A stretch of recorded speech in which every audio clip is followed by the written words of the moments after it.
Welcome, welcome, welcome. My name is Ma Petrova, and this is Manifest a Million Meditation. We're going to go into a meditation session, but I also talk to you about wealth building, tapping into your feminine energy, feminine care, how to take care of your body as a woman, and manifesting. Today, I'm going to share with you some of the things I did that reflected wealth. The things I did that caused wealth to stand clear of me. I could have been wanting it. And remember last week we talked about the difference between wanting and desiring. So I could have been wanting it, right? But and going towards it, but it'll move out of the way because of the way I thought, right? So we have to be mindful of the things we say and do. There are some things that you're doing right now that is attracting poverty. Some of you have holy underwears in your drawers. Some of you have a broken door in your house. Some of you have dirty cars. What else? Holes in your clothes. Can you prevent something like that? Even if you don't, quote unquote, even if the money doesn't appear to be there at the moment, can you prevent something like that? Yes, you can. You can. You can fix that door. You can clean your car. You can either throw away those underwears or sew the holes in it. These are the things that attract the energy of poverty and scarcity. You never really thought about it, right? Some of you have a bunch of cards, if you still have a wallet. You have a bunch of cards in your wallet. You've collected business cards. It's collecting dust in your wallet. Clutter. Clutter creates confusion. All of that is preventing wealth from being attracted to you. You need clarity. You need cleanliness. Think about, how do you feel when you say you go on vacation? And blessings, Jules. Say you go on vacation and you enter into this beautiful, the lobby of this beautiful hotel. How does it make you feel? It's grandeur, the chandelier, the art, the furniture. It makes you feel really good, right? Now, if you turn to the right and you saw one of the art pieces tilted, how would that make you feel? The ghetto, right? And if you turn to the left and you saw a door leaning against the wall, how would that make you feel? Right? Like, what did I pay for? I thought I paid for a luxurious experience. So that's what it feels like. That's what wealth feels like. It makes you feel uplifted. But when you have things like broken items, holy items, dirty areas, whether it's in your home or in your car, or even the laundry sitting in the corner of your room, those are the things that attract poverty. Those are the things that attract scarcity. It is the jinn of poverty, of being poor. Okay? So apart from, the holes, the broken, the dirty, I also thought a certain way.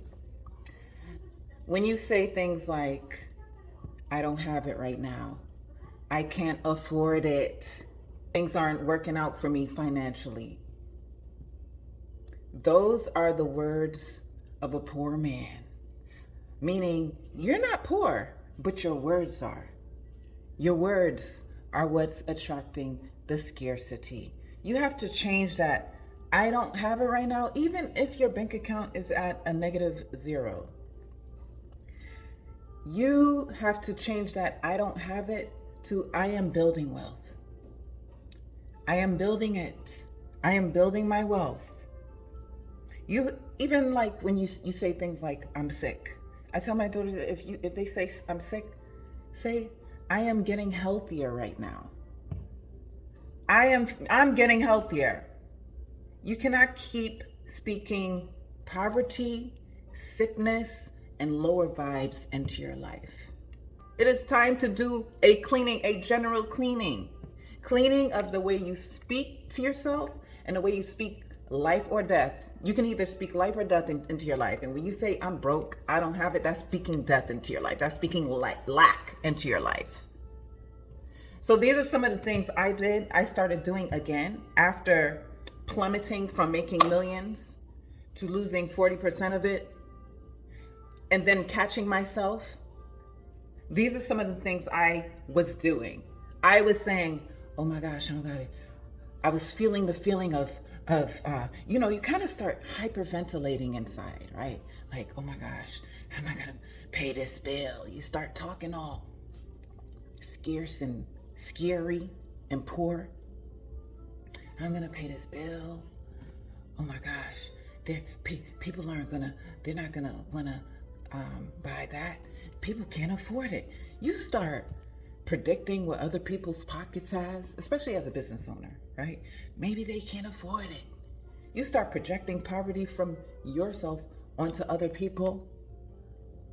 And that's what happens. You have to start catching yourself when you are speaking poverty into your life, and then you start projecting the way you think onto others. So now you're attracting people who can't afford your services or your products, just from a business perspective.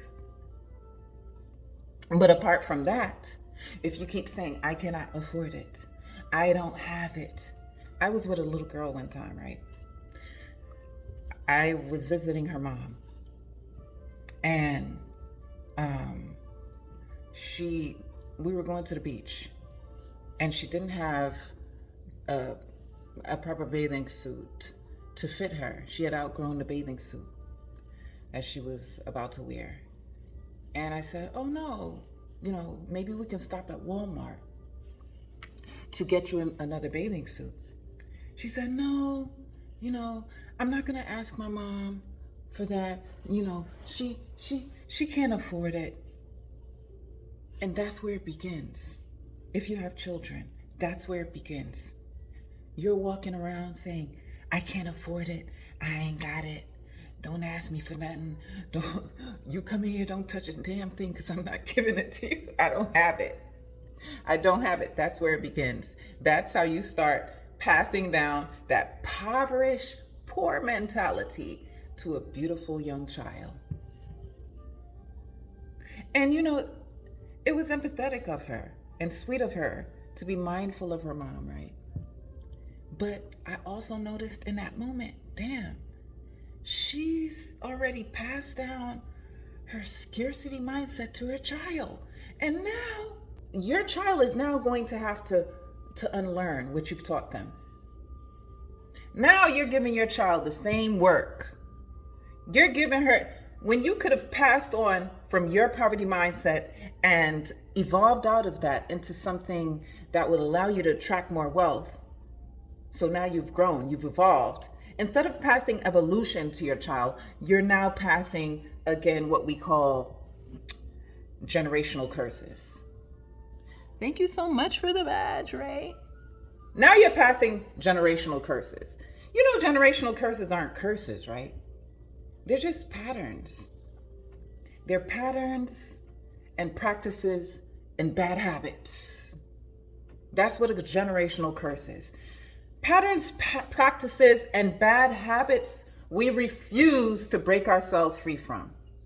That's all the damn generational curses. We love talking about some curse and a devil and making it seem so superstitious when really it's something that you can change. It's not a devil. It's you and your lower vibrations and your inability to have enough discipline to break free from whatever it is that's causing you to do that wrong thing. Stop blaming it on the devil. All right? The devil didn't make you eat outside of your diet. When you decided to not eat bread for the week, the devil didn't make you eat that sandwich. The devil didn't make you cheat on your wife or husband. Okay? The devil didn't make you do it. The devil didn't make you do any of it. It's your lack of discipline and your low vibrations and your inability to be strong enough to break free from those quote unquote generational curses, which are just bad habits passed on from generation to generation. Ain't no devil. It's you. It's you and your lower vibrations and your weakness. We all have weakness and strengths. So stop blaming it on some. You all be so scared when it comes to manifesting, right? Especially if you came from a religious background. You're so scared when it comes to manifesting, like, oh, I don't deal with that woo-woo. The devil is woo-woo. Calling something a generational curse, that's woo-woo. Here, I'm talking science. I'm talking laws. The law of assumption, the law of correspondence, the law of attraction. I'm talking laws. These are real laws. Cause and effect. Real laws. No superstition here. It may seem superstitious because it feels like I said last week, it feels like magic because you're pulling something out of nothing. But that's just what faith is. That's all it is. It's just faith. When you're able to tap into your feminine energy, right? Feminine represents the darkness, masculine represents the light. Like feminine is the moon, masculine is the sun, right? So the feminine, the darkness, nothing is wrong with darkness, right? When we think about darkness, we're made to believe that it's negative. And it's negative in a scientific way. Yes, negative and positive, right? You need both in order to keep something charged. You need the negative and you need the positive, like the negative and the positive on a battery. You need both, right? In a scientific sense, yes, but not in a, I guess, biblical sense, where the darkness and the sins, right? Not in that sense, or not in a cultural sense or a racist sense, where darkness is seen, or the darkness of someone's skin is seen as something negative. Not in that sense. Or a systemic sense, not in that way. I'm talking scientifically. Like you need a negative charge and a positive charge. You need masculine, you need feminine. You need light, you need dark, right? So the darkness, which represents the feminine, the unconscious, the hidden, you're so afraid to have faith. That's what faith is. Faith is believing in something unseen. Right? So you're so afraid to believe in the unseen because you must see it. And that's what's preventing you from being able to create the life that you desire. You don't have enough faith. You talk about faith, but you don't have enough faith. You don't have enough power to believe that despite my reality not looking exactly how I want it to look, despite the no's I'm hearing, despite things not moving exactly as fast as I'd like it to move, despite that, I still believe. I still know there's something deep inside of me that I'm not letting up until it materializes, until I see it, because there's a surge inside of me that tells me that it's true. And I don't care what anyone or anything outside of me is showing me. I know it's true, and I'm going to keep believing it and having faith in it until it shows up for me. That's faith. Believing in the unseen. And that's where a lot of us fail. Because to have faith, you have to have vision. You have to be a visionary. Social media has created, not even created, let me not say created. Social media has revealed more followers. Social media has materialized what has been happening all along. There are more followers than leaders. And in order to have faith, you have to have vision. You have to be a visionary. And in order to be a visionary, you have to be a leader. But as you can see, social media, right, is a prime example of how so many people are followers. So many people need something or someone to follow, to lead the way. Because you don't have that vision. You don't have that inner leadership. You think you're connected to God, but you're not really connected to God. Because if you're really connected to God, you'll know that you're a reflection of God. And as a reflection of God, you will operate in the power of the Most High. You will operate in the power as a leader.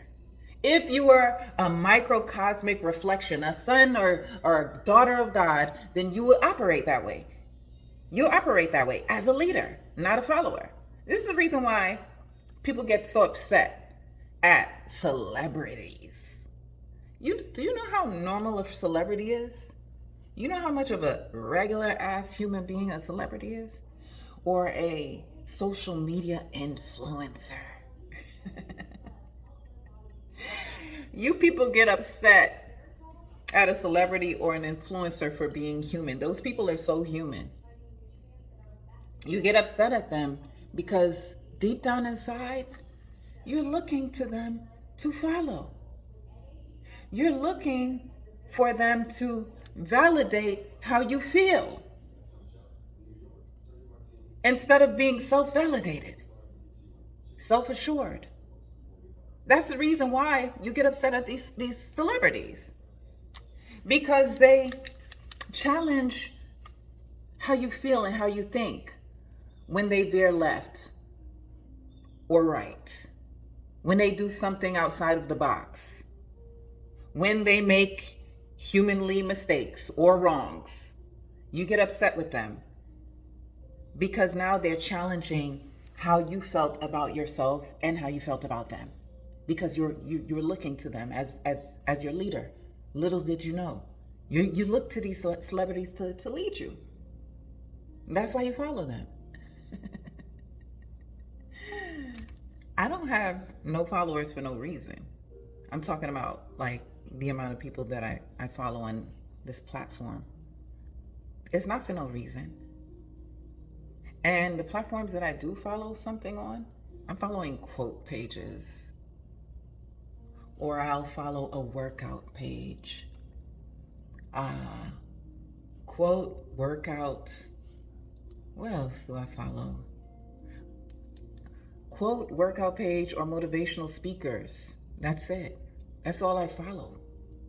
Or my family, like my daughters or something like that. That's it. I'm not following no celebrity, and I'm not following no damn influencer. Because I'm a creator in my own right. I don't need them for entertainment. I'm following an influencer if they're motivational, like they speak life. If you're speaking life, I'm here with you. I support that. But if it's just for me to look at you live your life, hell no, I'm here living mine. I ain't got time to be looking at you live yours. I'm here living mine.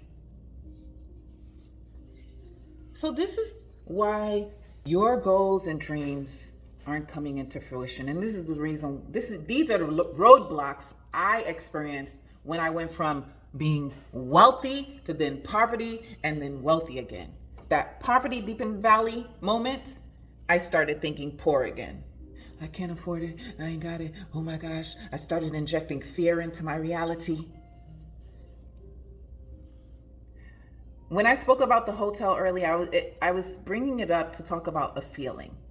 If you're in that hotel lobby and it's grandeur and it's gorgeous and it's beautiful, and you look to the right and you see a tilted photo, a tilted piece of art, it's gonna kind of mess up your flow. You're gonna be like, why is that picture looking that way? I paid all this money to be here. Why is that door off the hinge? I've been bamboozled. It's a feeling. That's why I brought it up, because it's a feeling. A feeling. It's all about a feeling. When I started injecting poverty and scarcity into my reality just because my back office changed, meaning my external reality changed. So I allowed it to affect my internal reality, which is where I create. I allowed the derivative to affect the creator. And that's crazy, right? It's just like I heard somebody say the other day, how are you all, talking to women, how are you women allowing gay men tell you how to be a woman? Gay men are a derivative of women. So how are you allowing the derivative to affect the creator? Right? That back office was a derivative of my reality. Me, my inner reality, that's the creator. That's the engine. That's where it begins. That's where it's manufactured. Right? And obviously nothing against them. No need for a disclaimer, obviously. All love to the gays. But it's true, right? When you see them, they act like a woman, the creator. They act like a woman. So how are you going to have the derivative of a woman teach a woman how to be a woman? How are you listening to him tell you how to be a woman when you're the original source? It doesn't make sense, right? So too with your reality. How are you going to allow the derivative of the creator? You're the creator. What you see outside is the derivative of it. How are you going to allow that to affect the creator? If your reality, the results of how you think, isn't appearing the way you want it to seem, or how you want it to look or be, then you change the inside. And you don't allow that to affect the inside. You got to catch yourself. And it's not that you're not going to be affected. You might have a moment. Moments are fine. You're human, no matter what. You're definitely a god. A goddess, a king, a queen, an emperor, an empress. But you are in human form. So you are going to have moments. Even if you're the most powerful creator, most disciplined monk on a mountain, you're still going to have moments. The difference between someone who's evolved and someone who's still on a lower vibe, on a lower level, is their timing. How quickly they collapse time. That's the difference. The difference between someone who has wealth now and someone who is still building on their wealth is time collapsing. That is the difference.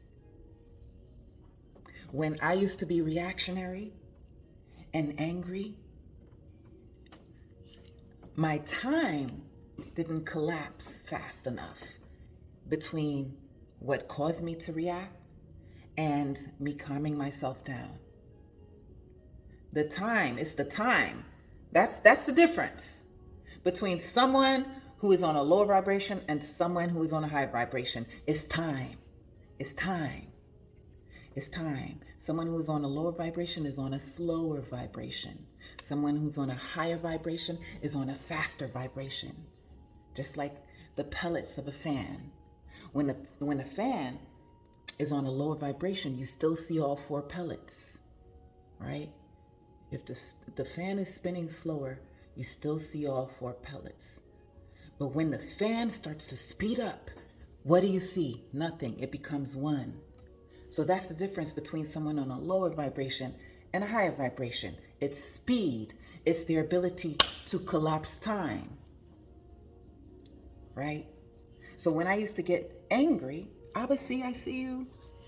I'm going to post it on YouTube. I don't post it on Instagram any longer, guys. So subscribe to my YouTube. It'll stay for a few minutes and then I erase it for the day and then post it on YouTube. Now, when I used to get upset and I used to be extremely reactionary, I'm talking about angry black woman, just angry, right? From a lot of trauma.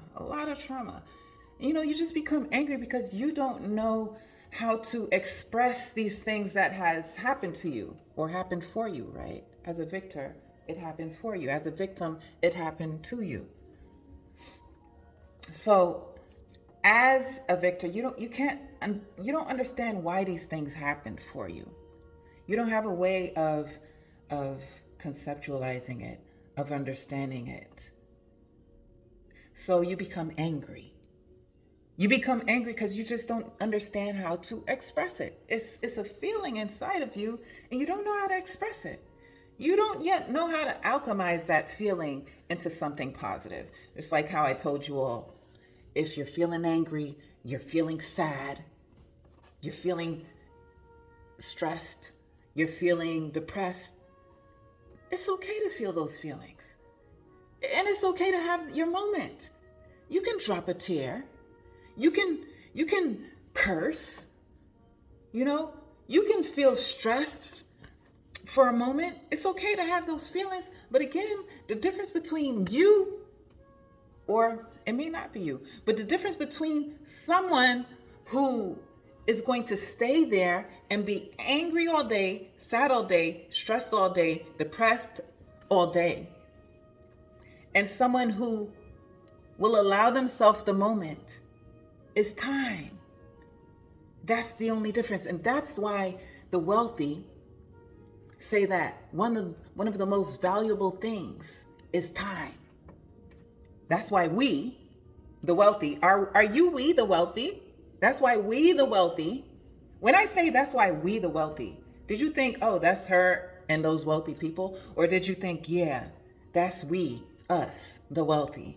Did you think that? See, that's one of the ways you got to change the way you think. When somebody say we, the wealthy, us wealthy people, I'm thinking, yeah, us, yep, you, me, us. I don't think, oh, them. Me, the wealthy as well. If somebody says we, the royal, I'm thinking, yeah, us, the royal. You too? Yes, me too. I'm not thinking, oh, them. And that's another way that you have to think.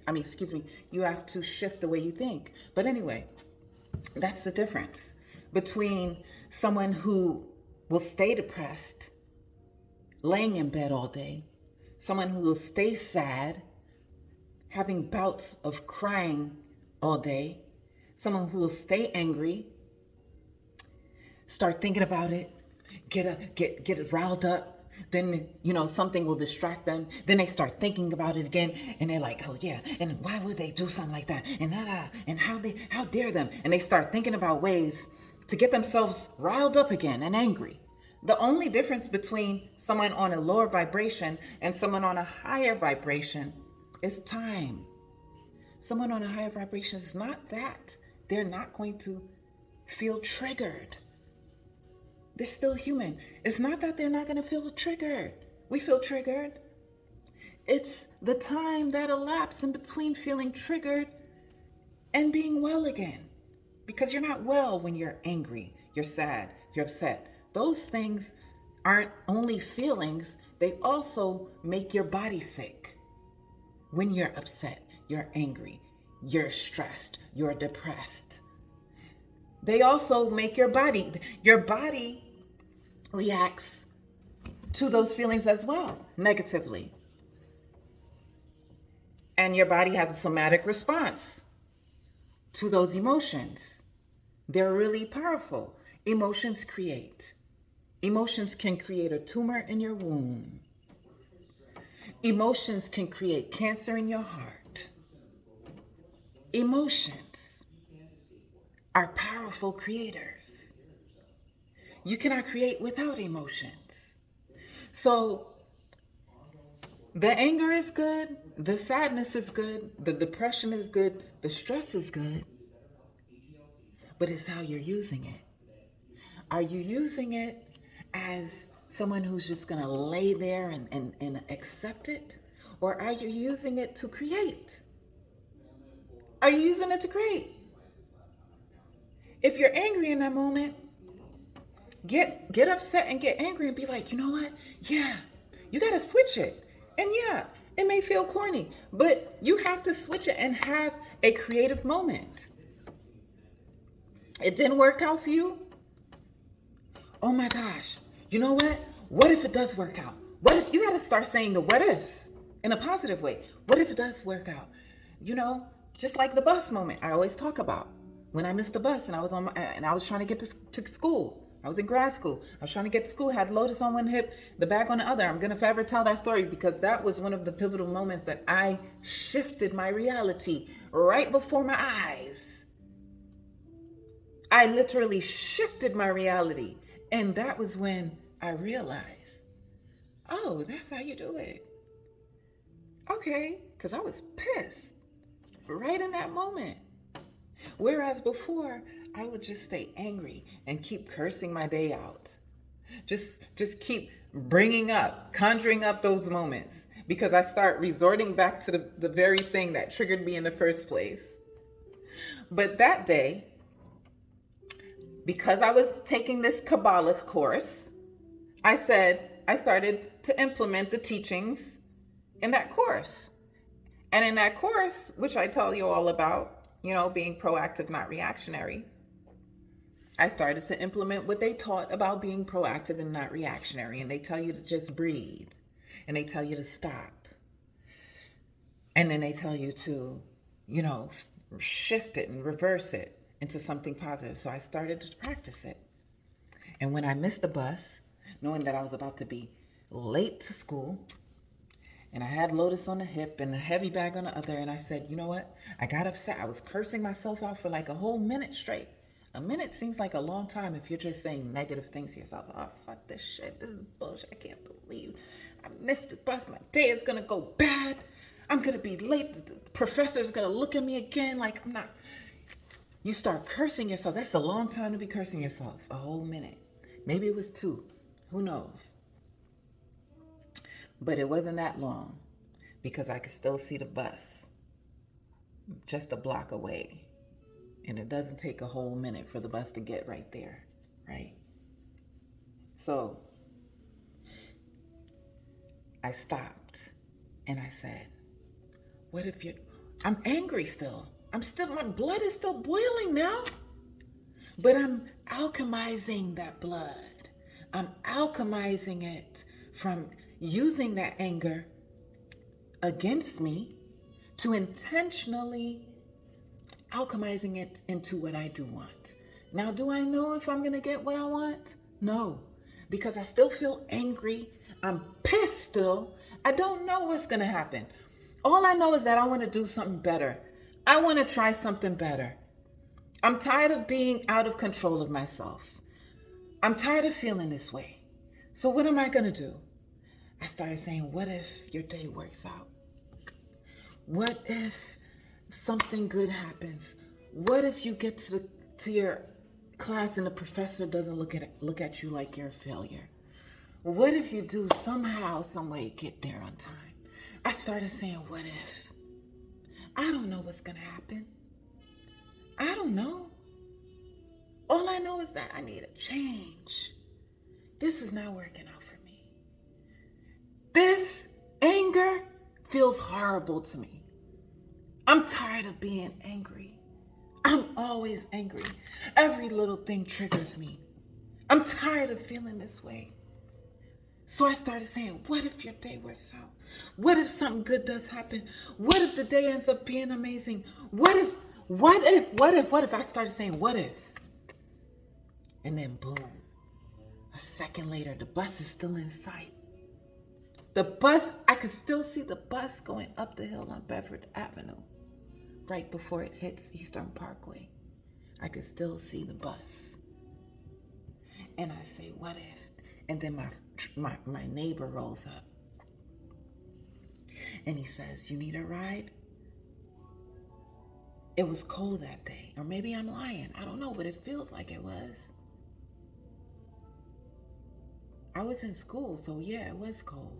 Yes, it was cold because it damn sure wasn't summer. I wasn't in school during the summer. It was cold that day. Yes, it was cold.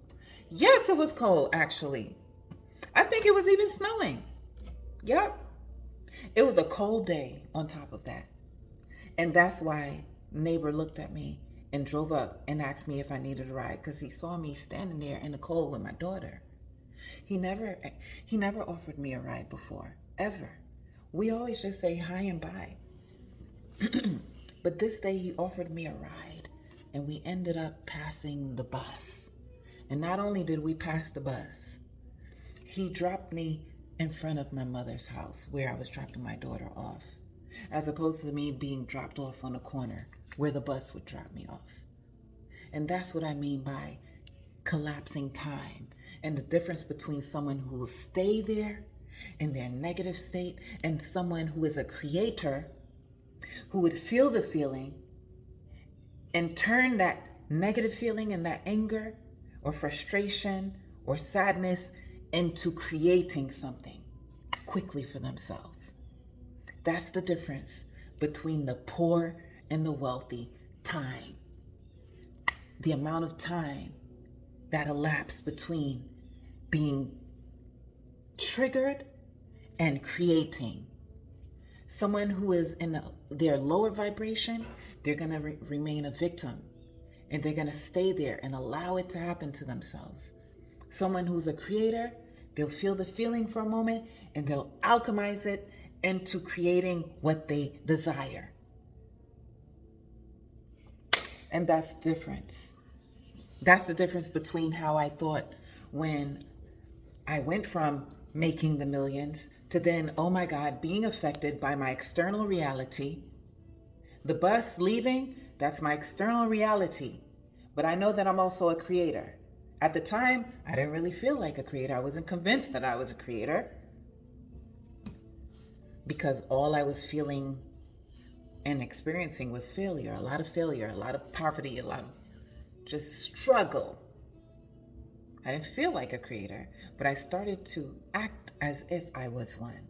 And now I know that I am one. So now I know I have the power to change whatever I don't want. Now I know that. But at the time, I didn't feel like it, because around me, surrounding me, was nothing but poverty, welfare, struggle, single mother, trying to make it, struggling, no time, strife. That's all I was experiencing. So that's all I knew. So I didn't feel like a creator, but I said, I want to try something new because I'm tired of feeling like this. I'm tired of feeling like a damn victim. And I didn't know that that's what I was doing at the time, operating in victim mode. I just knew that it just didn't feel good. I'm tired of not feeling better than what I feel like. I'm tired of feeling low. I'm tired of being angry. I'm tired of not being in control of my anger. I remember at the time, just becoming conscious of the fact that every damn thing made me angry. I remember that. I clearly remember me saying, damn girl, everything affects you. You get upset about everything. And I didn't like that about myself. And that's another thing. Some of us aren't accountable enough to change. You're not accountable enough to change because you don't like knowing that you're your own villain. And until you realize you are your own villain, not the devil, until you realize you are your own villain, you will remain your own villain. You got to learn. You got to become conscious. I was driving yesterday and I thought about all my low moments. Even when I was at my highest moment, living in my wealth era, to me now coming back into my wealth era, right? From my wealth era to falling to rising back up. I was thinking about all my lower moments. And the thing that separated me from my low moment to my high moment are consciousness, awareness. Even in those innocent moments, when I thought I was doing something good, my level of consciousness wasn't there. I wasn't conscious. And a lot of the reasons why I wasn't conscious is because I didn't want to be. It was too much work to be aware of all the things I needed to change. It was too much work. I didn't want to do the mental work, so I ended up paying financially. I ended up paying in stress. I ended up paying. When you don't want to become aware, you end up paying the price. And that's what prevented me from growing. That's what prevented me from getting to the next level, my level of consciousness. If you don't want to become aware, then reality is going to show you, and you're going to have to pay the hard way. And that's why it's important for you to become accountable. Because in order to become accountable, you have to become aware of the fact that you are your own villain. And no, it doesn't feel good. But do you want to change? Do you want to be better? You have to become aware of the fact that you're your own villain. I wanted to curse, but I didn't. You got to become aware of it. You're your own bad guy. It doesn't feel good. But you don't have to stay that way. And that's where you can seek solace in, knowing that you don't have to stay that way. Now that you're aware of it, you can change it. You need the awareness in order to create the change. Remember the 3 A's. Awareness, acceptance, accountability. You have to first become aware. If you don't become aware, you're going to remain a victim. Plain and simple. You're going to continue to remain a victim, and that's why knowledge is power. Because with power, you can change things. So if you don't want to become aware, you want to keep living your little consciousless life, you're going to continue to pay. When you're not aware of the way you eat, and you eat whatever, and you just want to live your little happy, taste-rich life, meaning whatever tastes good to you is what you're going to fall to. Whatever tastes good is what you're going to continue to live by. If you want to continue living that life, you're going to pay. You're going to pay through disease. You're going to pay through sickness. You're going to pay through confidence. You're going to pay through being overweight. If you want to continue to live a consciousless life, an unaware life, you're going to continue to pay.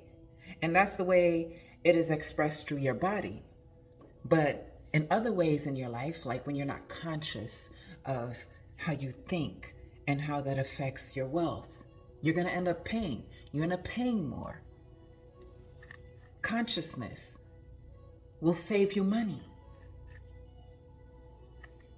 Awareness will save you money.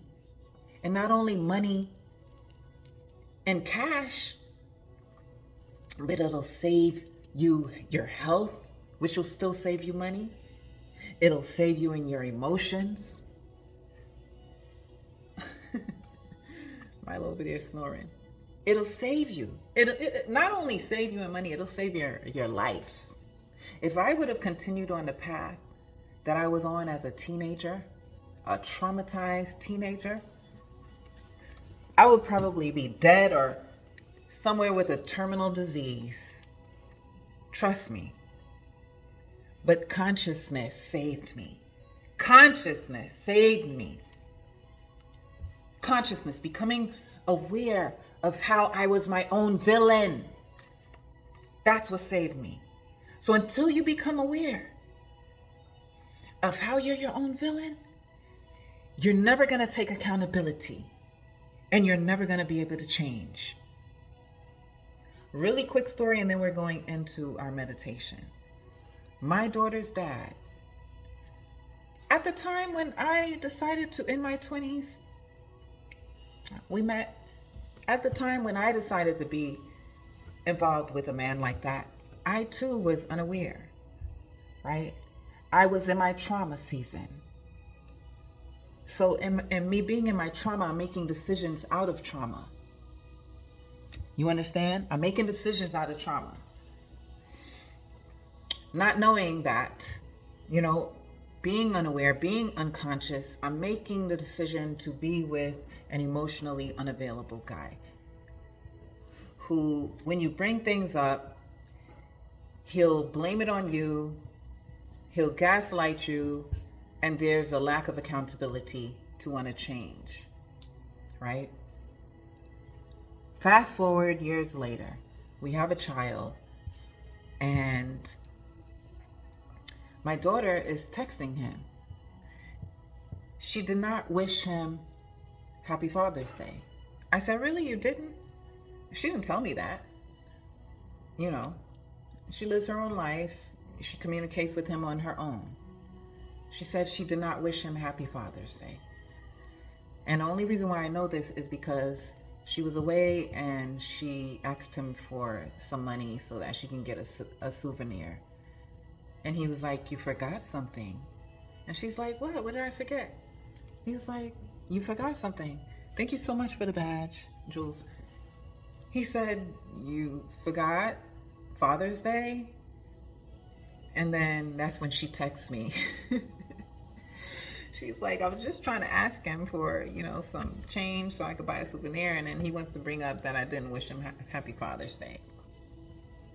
I was like, well, here's a moment for you to be honest. Why didn't you wish him Happy Father's Day? And then she was like, well, I just didn't feel comfortable wishing him Happy Father's Day because I just don't feel like, he deserved it because he hasn't been as present as I deserve a father to be. And Lotus is very conscious, thank God, because now, with her growing up with me in my conscious era, she's able to evolve a lot better than I did as a teenager. And, she's telling me that he's like, oh, well, every time I text you, sometimes you'll take hours to call back, to text back, and it takes two, and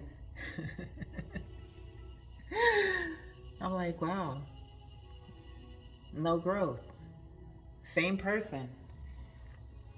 He's the same person. There's no accountability. And you know what, Lotus? She's doing a lot better than I. As a teenager, I would probably fall a victim to something like that. And I probably want to rescue him from his discomfort for his lack of accountability. I would probably want to save him from his discomfort. Save him from his own demons. So now he'll continue to mistreat me because I'm not holding him accountable. But no, not Lotus. Lotus is like, this is what he sent me. She sends me a screenshot. She said, this is what he sends me. I'm like, okay, what are you going to do? She said, nothing. I said, what you mean? She's like, I'm not responding to that.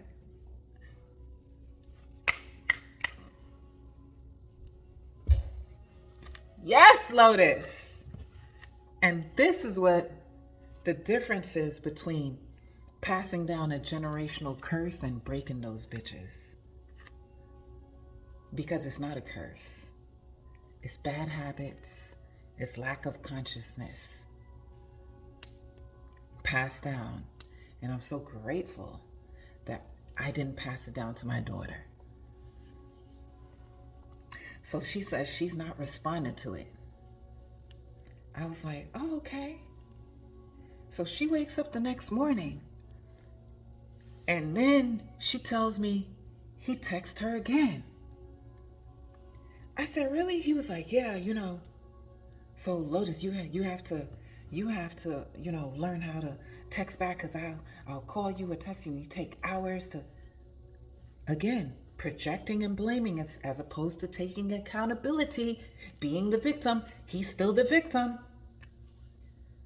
He texts her again. I said, really, Lotus? I'm walking Milo. She wakes up. She calls me. She said he texts her again. I said, what time he text you? He texts me at 7:30 a.m. on a Saturday. He doesn't have to get up to work early. He texts her at 7:30 on a Saturday. So there he is up early fighting his demons. She got him up early fighting his demons. She has him up early requesting for her to appease his demons. And at the end of the text, he's like, waiting for your response. Listen, that's the way you handle it. That is the way you handle it. You don't feed into it. You don't feed into the BS. If you feed the BS and you give it water, it's going to grow. You're going to get more of it. But if you starve it, you'll leave it up to its own devices and it'll eat its own self up. You don't feed the BS. You reward the BS with silence. And I didn't even have to tell her to do that. As a matter of fact, I'll probably tell her to express herself and tell him, listen, you're not being accountable. But she says she's not saying a damn thing. I said, you know what, you're right. Why argue with somebody who's not going to change?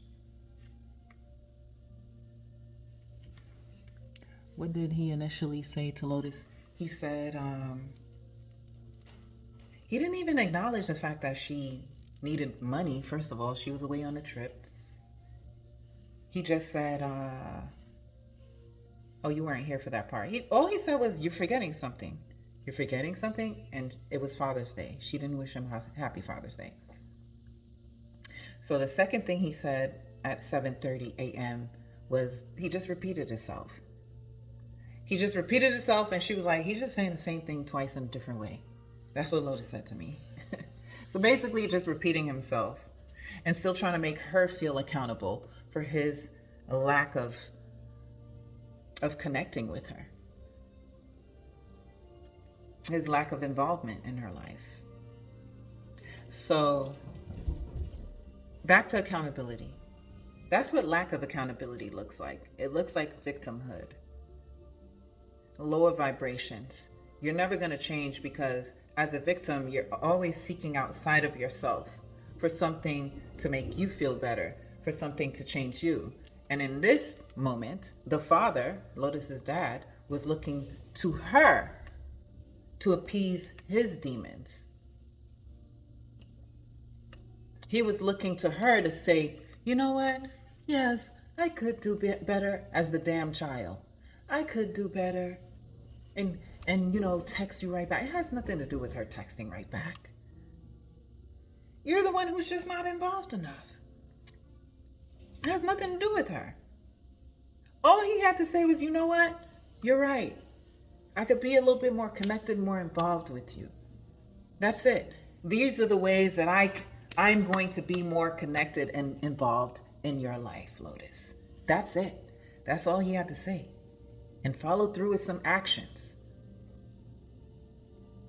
Instead of blaming it on her and expecting her to appease him. Grown man. Right? So that's the difference. That's what a victim looks like and what a creator looks like. A creator is going to say, you know what? I have the power. I'm going to be accountable for one. No, it doesn't feel good that my daughter is telling me that I'm not as involved with her and that I don't deserve to be wished happy Father's Day. No, it doesn't feel good. Remember the self-acceptance, right? The awareness is, oh my gosh, I'm not that good of a person that I thought I was. Oh my gosh. That's the awareness. The acceptance is, damn, I'm thinking I was doing something, but I guess I'm not doing enough. I'm not doing enough, and I accept that. I accept it. You got to accept it. You can't just become aware of it. You have to accept it, meaning you have to own it. When you accept it, it's you saying it's not the devil. It's not my parents who abused me. When you accept it, you're owning it because now you can change it. It's in your hand. It's not in your parents' hand. Your parents don't owe you an apology. You don't need closure from your ex. You have to accept it. When you accept it, it's now in your hand, and now you can mold it. Now you can take accountability for it, and you can change it.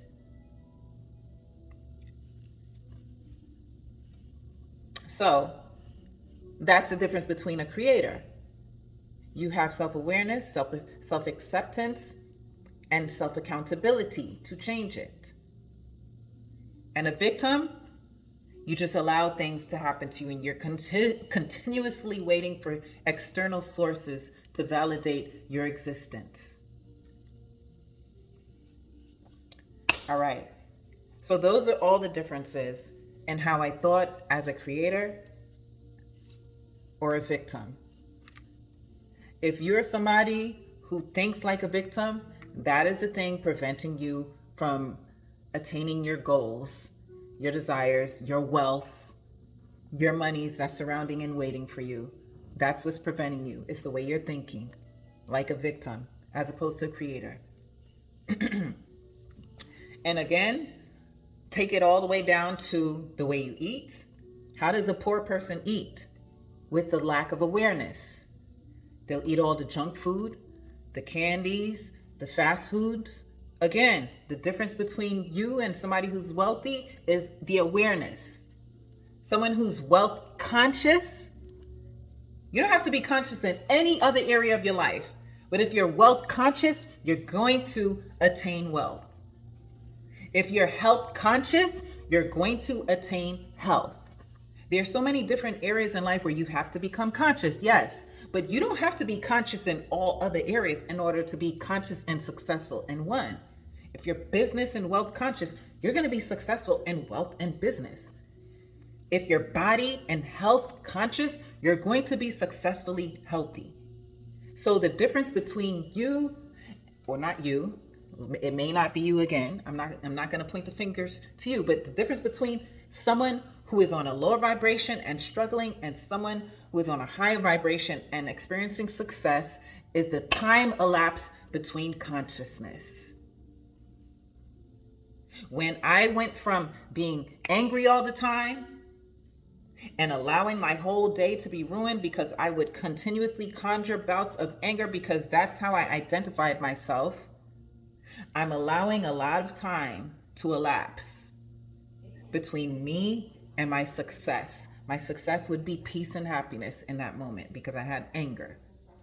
But then when I started to elapse time, I would be triggered. I'll have a little angry moment like, this is some BS. And then I'll switch it. I'll say, what if things work out? Oh my gosh, I know that, this moment is just going to lead me to the next. This is not a failure. This is a lesson. How am I going to apply this lesson? I've become wiser. I've become stronger. I start speaking life into myself. That is the difference. The time that elapsed, that is the difference between poverty and wealth. The time, that is the difference between sickness and health. The time it takes you to recover and become conscious. It takes consciousness and awareness for me to flip from being angry to saying, you know what? I'm feeling these angry feelings, but you know what? I know that I'm a creator. I know that I am going to be successful. I know that this is just a lesson. I know that I become wiser, stronger. And I'm about to make some money off of this anger right now. That's the difference. The consciousness. You have to snap out of it. You have to snap out of the anger consciousness that's taking a hold of you, or the sadness.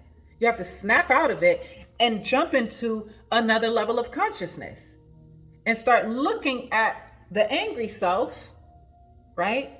And saying, no, this is not me. I don't want to be this. You have to snap out of it, because when you're angry and you're unaware of it and you're just losing it and you black out, people love feeling proud about how they just black out.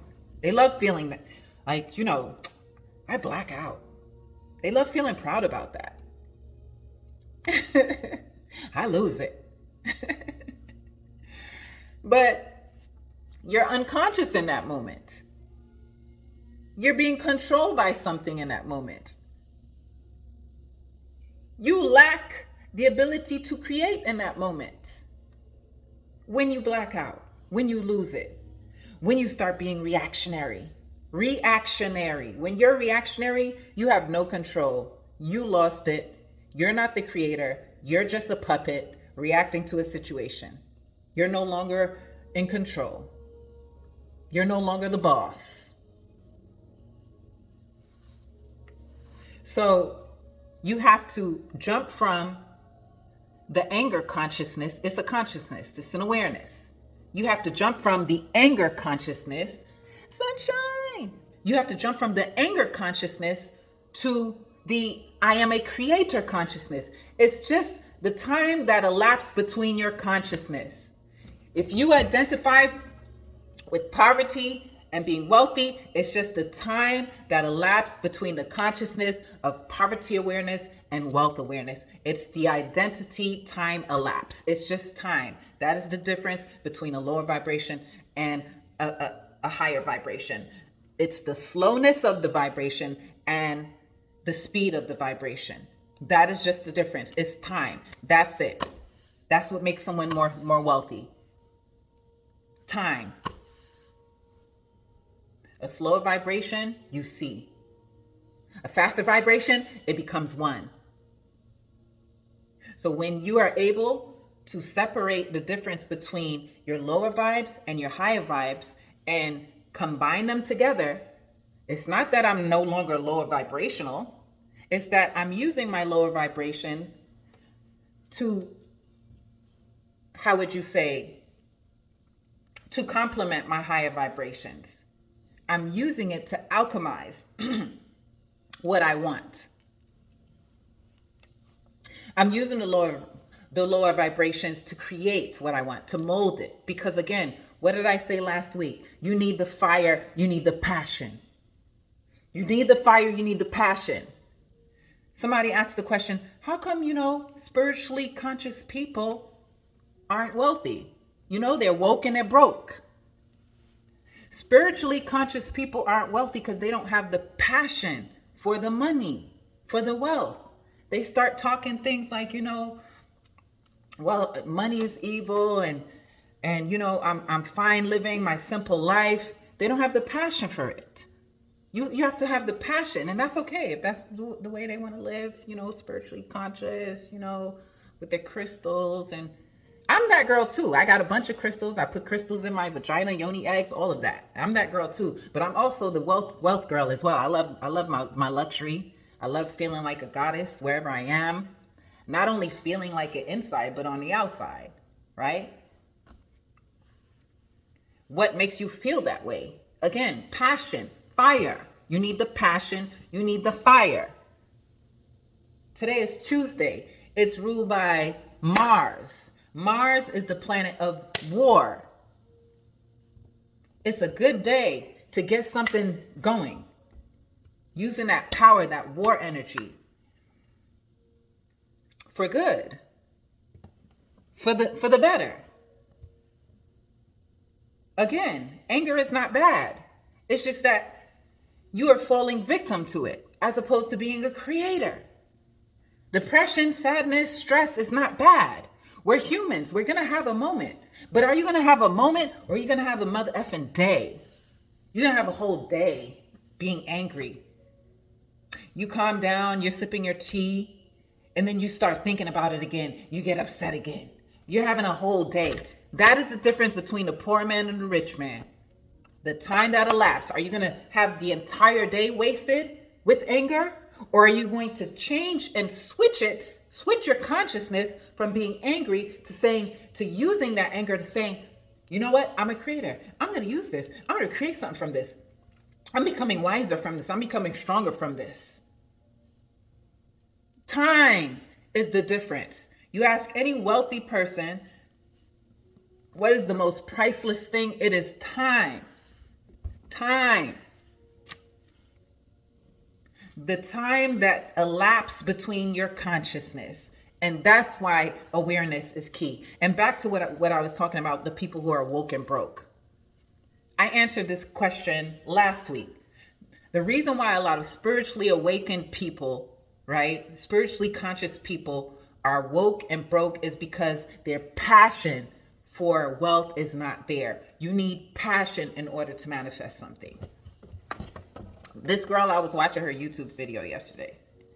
She said, yeah, I was taking this course and, the course creator, he's a multimillionaire, and he was talking about, making millions. And she was like, that I don't really care for that. I'm comfortable in my life. I'm comfortable where I am. So, but for those of you who do want to make millions or billions, I don't see the need for it. And then as she's saying that, I'm thinking in my mind, wow, that's interesting you think that way, because I want it all. I want it all. And let me tell you why I want it all. Because my mentality is not limited to me and mine. My mentality isn't limited to me, my needs, my home, my resources, the food, the shelter over my head, the food in my mouth, the vehicle I'm driving for me and mine and my family. My mind is thinking about the world globally. How can I help women, especially globally? How can I help globally? How can I help homeless people globally? How can I help women from using chemical-filled products that's causing more sicknesses in their bodies and their wombs globally? How can I help more women shift their mentality globally from thinking poor and passing that on to their beautiful little daughters, who are also going to think poor, impoverished, right? That's the difference between me and somebody who's like, I'm comfortable where I am. Let me tell you something. That comfortable mentality is just as good as having a impoverished mentality. Let me tell you why. When you're comfortable and you're saying just enough is enough, what you got, what you're comfortable with is enough. Enough is just as good as being one paycheck away. Enough is just as good as being one paycheck away. I don't care if you're making high seven figures. And you're saying, I'm comfortable and, it's enough for me and my lifestyle. That's just as good as being living paycheck to paycheck. Trust and believe. So wanting abundance, having that wealth mentality, and wanting more than you can even swallow, that's where you can sit comfortably. And not only that for you. Well, again, when you think about how you can service others. We talked about this also last week. How are you helping other people? How are you servicing other people? That's where the wealth lies. Having that global, universal mentality, that is where the wealth lies. All right, guys. So those are some of the things that I did to switch from the impoverished mentality when I went from the millions back down to not poverty, obviously not. But, it was my second time thinking low, thinking poor. It was my second time around, Those are some of the things I did, and that's what I wouldn't do. And that's what I had to come out of. I had to come out of thinking those ways. I allowed the fear to trigger me back into how I was years ago. I allowed the fear to trigger me back into poverty mentality. And no, I wasn't anywhere near poverty. I wasn't anywhere near. I was still in, the higher percentage. Probably the 5% financially. But I still allowed that good old familiar impoverished mentality to come on in there and shift me. But then I snapped out of it. Remember, I told you the difference between the consciousness. I had to snap out of it.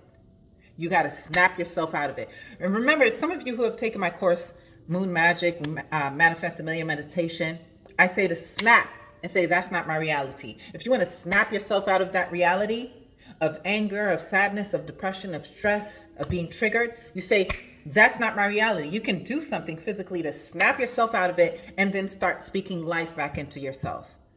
That's not my reality. It works too. I see Lotus doing it sometimes. Like if she'll be in a car one time. She was thinking something negative. She said, that's not my reality. I was like, that's right, girl. And it works.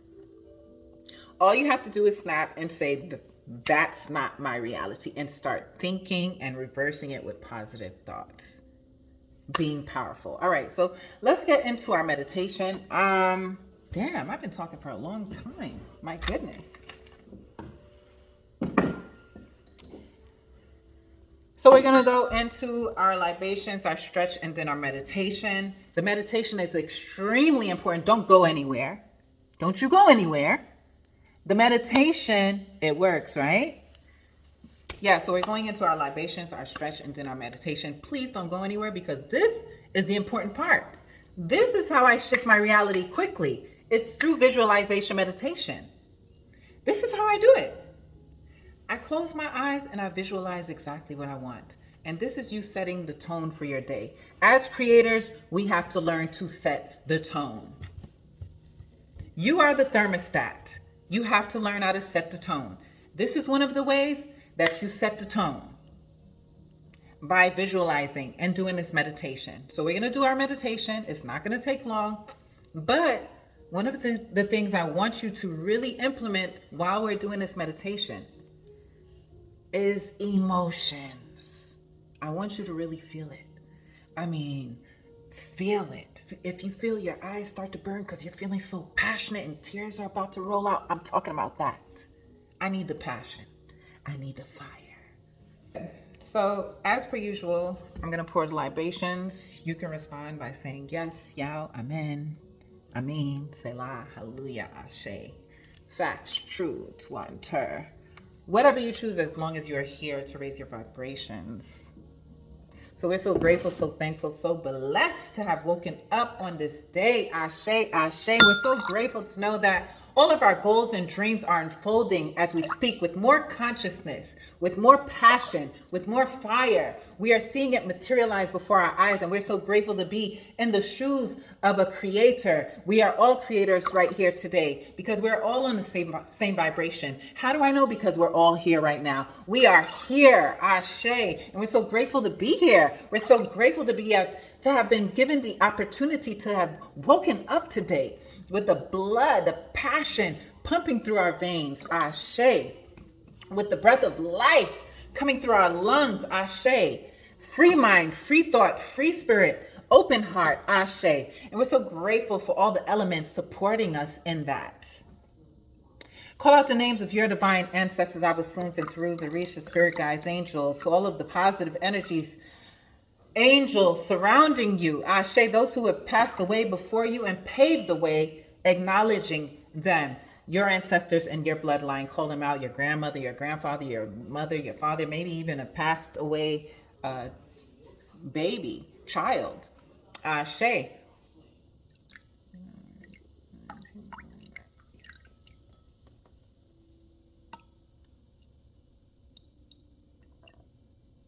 Ashe, ashe.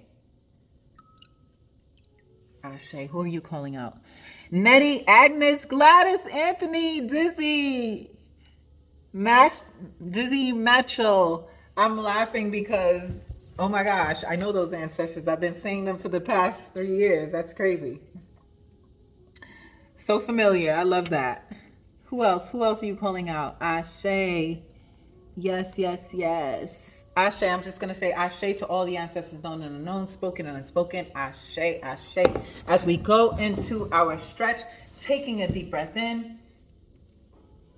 Inhale, stretching back. Listen, I don't know about you, but my spine just cracked. And exhale. And that just goes to show that I needed that. Inhale, rolling your shoulders back. Yes. Exhale. Yes. Annie, Elizabeth, Leah, Brenda, Farhan, Booth, Henry, Smith, your dad, Bro J, Ashe, Ashe. Rolling your shoulders back. Inhale, exhale. Rolling your shoulders forward. Inhale, exhale. Rolling your shoulders back. Looking to your left. Extra spinal twist. Exhale. Inhale, forward. Exhale, looking to your right. Exhale, extra spinal twist. Inhale, forward. Exhale, left ear to left shoulder. Ooh. Inhale, exhale, right ear to right shoulder. Inhale, exhale, forward. Shake left, shake right, shake left, shake right. Inhale, rolling left to right. Again. Woo! Inhale, rolling up. Exhale, down, right to left. Again. I am snap, crackling, and popping. Inhale. Rolling your shoulders back. Getting into your goddess posture. Ashe, Ashe, I see only you all are naming your ancestors. Getting into your goddess posture. Chest is up. Spine is aligned. Crown parallel to the sky. Face is forward. Eyes are closed. Taking a deep breath in. As we get into this very passionate meditation. Inhaling deeply. Holding it. Clearing the ways from your toes to your ankles. Sending love to every body part, every pore. Your shins, your calves, your knees, your hamstrings, your thighs, your hip flexors, your wombs, from your root chakra up to your sacral chakra, your navel, your lower spine, your mid spine, your lumbars, raising it up, your ribs, all your organs, your digestive system, your circulatory system, your respiratory system, raising it up from your lungs to your heart, giving thanks, your upper spine, your central nervous system, your fingers, your arms, your forearms, your elbows, sending love there, your shoulders, inhaling, your chest, your throat chakra, Ashe, and inhale. Exhaling with a sigh. Inhale. Raising the energy up to your crown. All over your beautiful face, your eyes, your nose, your lips, your cheeks. Exhale to your crown. Inhale to every hair follicle, giving thanks. Exhale. Inhale. Oneness, oneness, oneness. Again, that oneness you feel when your consciousness collapses. Your lower vibration and your higher vibration collapses into one. Creating more wisdom, more wealth, more freedom, more consciousness.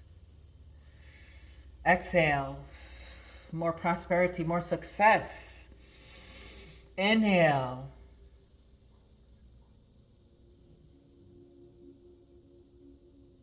Holding it.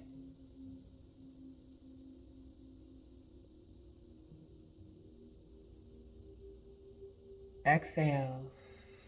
Alexa, turn it down one time. Inhale. And exhale. Inhaling love. Love for yourself. Because who's going to love you if you don't love yourself properly, right? Exhale. And think about all the ways that you love in yourself. Inhale. The way you get yourself dressed, looking beautiful. The way you eat properly. Exhale. Inhale. The way you drink your water daily. Inhale. Exhale. The way you listen to positive words, positive music. The way you allow only positive posts to scroll down your feed. The way you only allow positive people to be in your world, your life. Inhale. You're selective. You have boundaries. Exhale. Because you're precious. If you weren't precious, you'd allow everything, whatever, wherever, however. But because you are precious, you have boundaries, you have limitations that protect you from lower experiences. Exhale. Because you know, in order for you to continue attracting the prosperity that you do, the love that you do in this life, the compliments, the free things, the complimentary gifts, You have to remain in your high vibration. You have to remain in your high spirits. Inhale. And you know this. You know, in order for you to continue attracting all that goodness, you have to stay in the goodness. And what is the goodness? Exhale. Inhale. The goodness is how good you smell right now, how good you look right now, how good you feel right now, your positive thoughts, your positive energy. Inhale. The goodness is how you're able to alchemize any negative moment into a positive one, because it's not that they don't happen, it's the time you elapse in between it happening and you getting right back into your positive energy. Exhale. Inhale. That is the goodness. How you maintain these good spirits, that good feeling that reminds you of how blessed you are. Exhale. Inhale. And as this full moon comes, this coming Thursday, and you continue to bloom and get bigger and brighter like the moon, inhale. With every raising of your consciousness, raising of your vibrations and awareness, inhale. Every positive step towards your desires, exhale. Inhale. I want you to think about one goal. And don't stop thinking and focusing on this goal until you see it materialize. Remember, you have to be tapped into that feminine energy, that darkness of the womb, the unknown. That is faith. Knowing that it is there despite not seeing it. So what are you going to hold faith to? Inhale. Is it a certain amount of money you're going to hold faith to? And remember reciprocity. What are you giving in return? Inhale. And exhale. Inhale. Is it your new home? Is it your new vehicle? Is it your new relationship, your new man? Is it your new husband? Is it, or wife, whatever you choose. Inhale. What is it? Is it your new network? What is it? Exhale. What is your deepest desire and passion right now? Inhale. Is it your new body? Your new level of health? What are you passionate about right now? Go where the passion is. You know how they say, go where the love is? Go where you're appreciated. Well, you are appreciated where the passion is. So what are you passionate about? Inhale. What are you passionate about right now? Inhale and exhale. Now see it. Feel it. See yourself with it, on it, in it, experiencing it, whatever it is, whether it's health or a home. See yourself in that setting. Now see yourself leaving that setting into a new setting with it.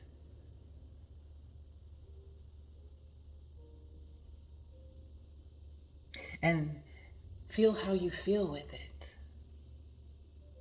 How free you feel because you no longer worry about it. You're no longer thinking, when is it going to happen? How free you feel. It's in your possession. It's in your arms. It's on you. It's in you. Or you are surrounded by it. You're in it. How does it feel? Who's proud of you for doing this? Who are you making proud? Is it your mother, your father, your partner? Who are you making proud? Or is it your inner child? Is it little you? Inhale. Who are you jumping up and down with? And they're congratulating you.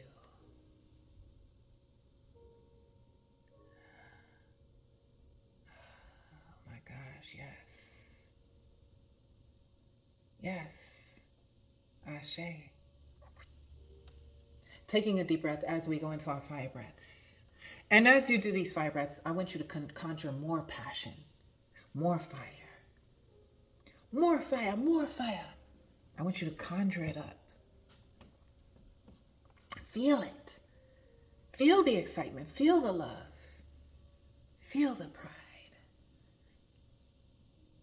Feel how ecstatic, how giddy, how happy you feel with every breath. Inhaling and fire breaths. Swift in and out breathing through your nose. Seeing your vision, your desire, your reality. That reality that you're holding fast to. You're holding faith to.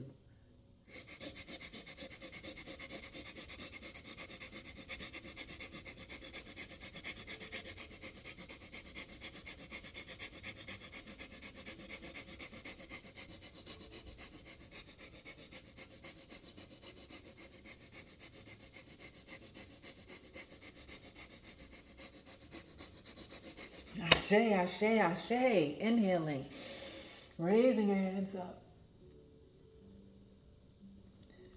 And exhale. Inhale. Ashe. Repeating after me. I am so excited, so ecstatic, and so grateful to be living in my desired reality, which is what? That I have given what in return for? Ashe, ashe, ashe. And so shall it be said, so shall it be done.